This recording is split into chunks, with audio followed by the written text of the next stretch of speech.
My name is Sean Buckley with In-House Plumbing Company. Let's talk just briefly about homeowners insurance coverage or the possibility of that for underslab sewer and water leaks. The first thing I want to say here is most homeowners insurance companies, state of Texas, do not cover this type of problem anymore. In the old days, say before 2001, the most homeowners insurance companies did cover this type of problem, or at least the majority of the cost for this type of problem was covered by the homeowners insurance company. Since 2001, which at that point they took water out of the policies, the homeowners insurance policies in the state of Texas for a lot of different reasons. And since then, instead of having one standard policy in the state of Texas, nowadays there are multiple different types of policies and multiple different interpretations of the policy depending on the insurance company and how they actually interpret the policy. And so nowadays the truth of the matter is a lot of companies don't cover it, and the ones that do cover it may cover it only in certain circumstances and situations. And so most of the time the only way to really know if something is covered or not is to call the insurance company and find out if it's actually covered. However, we recommend not just calling them and telling the insurance company that you have a problem. Generally, we recommend that you call your agent if you can, talk to them from a sales standpoint instead of a claim standpoint. In other words, you want to know if your policy covers this, if you were to have a problem. And so, such as one potential example is, my neighbor has a problem like you have, and their insurance company has said they're not going to cover this. I want to know if my policy covers this, because it could be a lot of money if I was to have the problem that they're having, and their insurance company has said they're not going to cover it. And so I can't afford to have that situation. So what you do in that case is you put it back into a sales situation. They have to sell you the policy all over again, make sure that it actually is covered. And some people say, well, what if I was to tell them all of this and then I told them there was a problem? Who cares? They work for you. You don't need to worry about them being, not understanding whenever you're telling them this stuff. The bottom line is you want to know if something is covered before you actually file it as a claim. And the reason that we tell people to do this is because technically the insurance agent is supposed to file something as a claim, whether you tell them to or not, if they've been notified that you have that problem. And the reason they're supposed to file that as a claim is you could go back to them in several months and say, I told you there was a problem here, you did nothing about it, and look at all the damage that it caused. And they would say, well, you didn't tell me to file it as a claim. And so most insurance companies don't most insurance agents don't file this as a claim unless you tell them to, but you don't want the insurance agent that does file it as a claim. And then you end up getting a claim on your record where there's actually no coverage in the policy. Okay. And so that's the most important thing. That's what we recommend. Okay, let's talk briefly. So if you have any questions on that, please feel free to give us a call and we'll help in any way we can. Another thing that you need to look at and think about when you're dealing with insurance is the deductible. Most homeowners insurance policies today have a 1% deductible, 1% of what the house is insured for. So if your house is worth $200,000, potentially it's insured for $240,000 or $250,000 because they have to insure it for more than potentially it's worth to cover rebuilding it. And so, potentially at a $250,000 house, you got a $2,500 deductible at 1% of what the house is insured for. So if you had one leak under the house in a normal situation, it wouldn't come up to more than the deductible, which means you wouldn't get any insurance coverage from them whether there was coverage or not. Okay, because you have to pay your deductible before any insurance money kicks in. And so that's one thing to think about. Because of that, in a lot of cases, we recommend potentially, first of all, finding out what the deductible is. See if you can find out if there is coverage or not. But before you file the claim, especially if you have a higher deductible, Our recommendation is to do a leak location. Find out what you're dealing with. Where's the leak at? How many leaks are there? Are they under flooring that's going to cost a lot of money to replace? Are there multiple leaks and that's going to cost a lot of money, and then, over the deductible? So the point is, find out if you actually need the insurance company's help in this before you actually file the claim. If you've got a high deductible, if you've got a low deductible, then potentially you just go ahead and file the claim and let them deal with it, because they will, if there is coverage, they will do an investigation to find out, if it leaks, where it leaks, and those investigation costs are on them. Now, because that investigation cost is on them, and also the fraud issue, the insurance company has the right in the state of Texas to use whoever they want to do the investigation portion of the claim. So you don't have the right to choose that. Some insurance adjusters, once the adjuster gets assigned to it, will tell you to actually find somebody and have them do the investigation, and they don't have to be on the insurance company's list. Most adjusters, and especially with under slab leaks, most companies are going to require that they use their people, their person that's on their list, okay, to do that investigation, which they have a right to do. Now, the insurance company does not have a right to tell you who to use for repairs of the leak. In the state of Texas, State Insurance Board has said that you have a right to use anybody you want to for the repair portion of the claim. But having said that, the insurance company's plumber usually will set the price of the repair.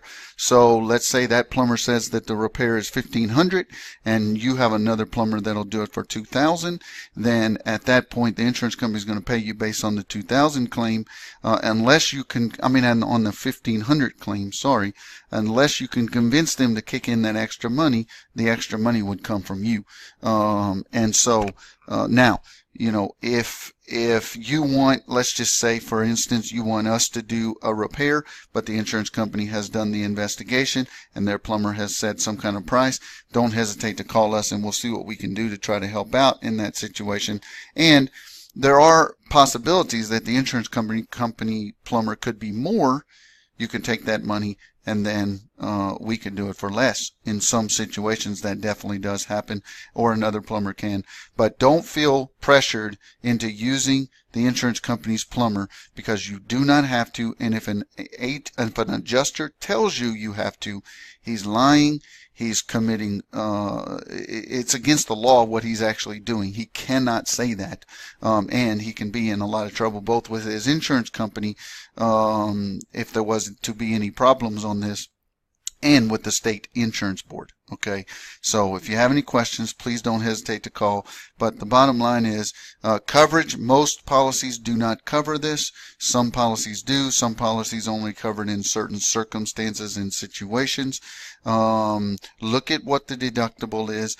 Another thing to think about is the insurance company, no matter what, coverage or not, they're not going to pay all of the cost associated with a leak under the slab. There is going to be, first of all, the deductible, but there's also going to be a small portion of each leak scenario that is not covered by them. That is what they call hands-on plumbing repairs. Hands-on plumbing repairs, labor and materials to cut out the old piece of pipe and put in the new piece of pipe. They do not cover that no matter what the situation is. And so you would be looking at what they call access and egress costs, which is getting to the leak and filling it back in. That includes putting floor coverings back, and also they would pay, if there is coverage, for the investigation portion, the testing to make sure there is a leak, the repair, the leak location cost to locate the leak.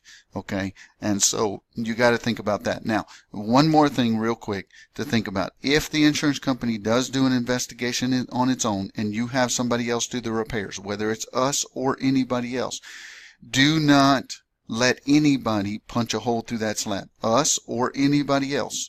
Punch a hole through that slab or access from outside if the leaks can be repaired by tunneling from the outside. based on what the insurance plumber said as to where the leaks actually were. That is a very bad plan, and you can get into a really bad situation there. He said, she said. The leak location guy said the leak is here. Oh, by the way, it's not here. Who's paying for that? The leak location guy is not going to reimburse you for costs if the leak is not there. I promise you. Okay, it's not going to happen. What he's going to tell you when you call him like that is, you went off of what I said? How crazy is that? They don't know what I did, etc. Okay, now you would think you would have a different opinion, and I agree that you could look at that in a different way. But the bottom line is, nobody should punch a hole where somebody else said the leak is. If you go with a different plumber, that plumber, whoever does the repair under the slab, is the one that needs to be telling you that the leak is wherever he says it is, and you need to trust that he is honest enough to tell you if the leak is actually not there, and then not charge you for any unnecessary work that was done. This is very important. Nobody thinks about this in this business, and the majority of the people don't think about this or talk about it because they don't care if the leak is actually there or not. If it's not there, they're going to charge you for it anyway, okay? And then potentially go find the real one and charge you for both of them, or not even find the real one. You'll be left with a leak under the slab when you had a repair done anyway, okay? That really wasn't even leaking. And this stuff happens all day, every day in this industry. Be careful, but do not let anybody punch a hole or access that leak in any way underneath the slab, unless you trust that company to tell you if the leak is not there, and they are the ones that told you that leak is there. So like for us, we would verify that leak is there, and we would need to do that within the cost of whatever we're talking about, okay? And so how we can do that, compared to the insurance plumber's cost, every situation is different depending on, what they say for repair costs. Okay, let me also discuss one other thing. Homeowners insurance companies do not care about long-term when it comes to your pipe situations, repair options, etc. They only care about short-term situations. They're only responsible to solve the current problem that you have. If you have another problem tomorrow, the next day, or next year, that is a separate deductible, a separate claim. Okay, so the more problems you have, the more deductibles you're going to pay, and at some point or another, when you get 2 or 3 claims in a 2 to 3 year period of time, the insurance company is going to cancel you. You're not going to have insurance with that company anymore in a normal situation. And so they don't care if you have a problem again later. They're not going to end up having to do significant work. And what I'm really talking about here is complete pipe replacement, whether it be replacement of cast iron sewer pipe underneath a slab, which is the sewer pipe, okay, or water lines, copper water lines that are bad underneath the slab, and you've had multiple leaks in the copper lines and you end up having to replace them. Replacement of those would be up through the walls. It would be a repipe through the wall and in the attic. Okay, but they don't care about if you have another problem again in the future. So when it comes to these kinds of scenarios, you just have to keep that in mind when you're actually getting or working towards getting help from the insurance company on your claim. If you have cast iron pipe that needs to be replaced that's 40, 50 years old, it's not a matter of if it's going to leak again, it's a matter of when. And if you have multiple leaks on the fresh water system, or you've had multiple leaks, it's not a matter of if it's going to leak again, it's a matter of when. And so if you go and you spot repair now because you're getting some money from the insurance company, generally that is not the best plan of action. It's in your best interest to completely replace the pipe, okay? Because if you spot repair and spot repair and spot repair and spot repair, and then you end up needing to completely replace, okay, you've spent a lot of money on spot repair, and you're spending all the money on complete replacement later on down the road when you could have spent less money to replace it in the past, because as we know, prices go up. Okay, and so you just got to keep that in mind when you're dealing with these insurance companies, and whether you're thinking about trying to get a claim or money from the insurance company or not. Just keep in mind that it may not be in your best interest to try to seek a claim from them. Now, what you might do is try to get as much money as you can for the spot repair, which is what they will do if there's coverage. Now, remember, there has to be coverage for them to pay anything. Okay, but if there's coverage, almost always they're always going to spot repair it. Almost never are they going to completely replace the pipe. Okay, and so if you try to get as much money as you can and then put on the spot repair side of things and then put that towards repair, okay, that may not be a bad option. But remember, in some cases, if your deductible is high enough, you may not even have any money coming to you for repairs. And if you're not punching a hole through the slab because you're not actually doing the repair because you're using that towards replacement, okay, then you may not even get any cosmetic repair scenarios here. And so you just got to keep this in mind when you're actually doing it. We don't do work for insurance companies directly for them, and the reason we don't is because we look at things from a long-term perspective.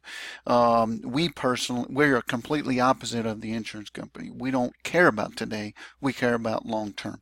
How much is this going to cost you over a long period of time if the pipe needs to be replaced and you just repair it, okay? Not the short term, okay? But if you have any questions or need anything at all, please don't hesitate to call. Also, you can check out our website at inhouseplumbingcompany.com, inhouseplumbingcompany.com, all spelled out, no dashes. And you can go to the promotions page, and you can click on brochure, and it'll give you our online brochure that'll also give you potentially maybe a little bit more about insurance and a little bit more about a lot of different things. So feel free to go there, inhouseplumbingcompany.com, and click on brochure on that page, and it'll get you, or on the promotions page, then click on brochure and it'll get you where you need to go. If you have any questions at all, please don't hesitate to call. We'll be glad to help in any way we can. 972-494-1750, and this was recorded in February of 2017. So if you're watching this several years from now, there may be some updates. If we haven't updated it, then please check back to make sure that this information is the same. February of 2017 is when this was recorded. Thanks a lot. Have a great day, and we look forward to visiting with you if you need anything.